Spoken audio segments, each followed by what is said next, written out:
Alors Jean-Paul Desroches, vous êtes le commissaire de l'exposition, on est dans cette magnifique salle gigantesque. Consacrée, c'est la dernière salle de l'exposition, elle est consacrée au jardin, comme à la cite interdite.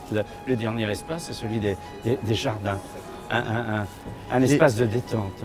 Et il y a une pièce unique qui n'est pratiquement jamais sortie de la cité interdite. Elle n'est jamais sortie. Et qui risque de ne plus jamais sortir. Tout à fait. C'est un paravent. Oui, et un paravent de face. Et là, nous sommes la face arrière, mais qui est tout à fait sublime, qui représente 16 des plantes symboliques de la Chine.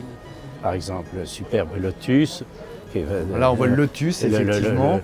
Le lotus, le bananier, le bambou, évidemment. La glycine. Tout ce travail est fait sur un fond lac avec la feuille d'or. Et vous avez, on le voit bien, en fait, il y a trois types d'or. Il y a un or cuivré, donc un mélange de poudre d'or et de cuivre, un or argenté, qui est un or blanc, hein, et puis un or doré, qui est un or pur. Hein. Mais ça, c'est qu'une face. Et l'autre face est beaucoup plus importante parce qu'elle reprend une peinture célèbre, une peinture qui a été peinte donc au Xe siècle, au milieu vers 960, hein, qui représentait les 16 Loranes. Les Loranes, au départ, il y en a 6, c'est-à-dire les disciples du Bouddha qui l'entourent au moment de son nirvana, au moment où il va disparaître.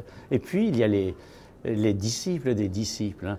Et donc, le peintre Guanxio est un peintre, ce qu'on appelle Chan Zen, c'est plus connu, donc très libre. Et il allait présenter à la fois des figures emblématiques et des figures totalement symboliques. Un Lorane avec son chapelet, un Lorane montrant son chemin, un Lorane lisant, un Lorane méditant. Caricaturaux. Oui, c'est caricature.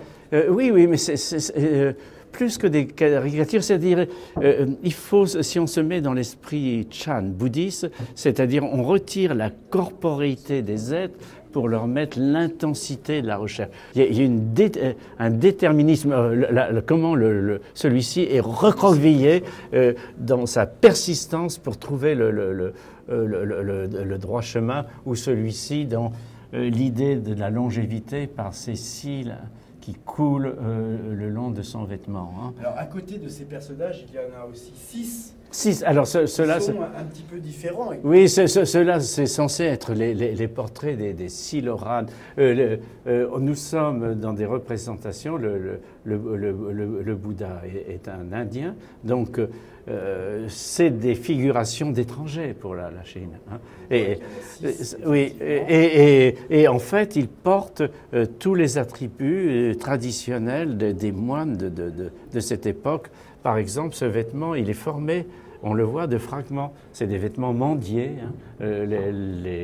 Les moines sont détachés de toute contingence terrestre. Le jade soie est incrusté et il est traité exactement comme les traits de pinceau, avec une espèce de fluidité continue et souplesse, où il est traité incisé, par exemple, pour les sourcils, les moustaches, la barbe, hein, et avec une intensité et puis une espèce de côté surréaliste. On croirait une peinture surréaliste. En fait, le modèle, il a 1000 ans.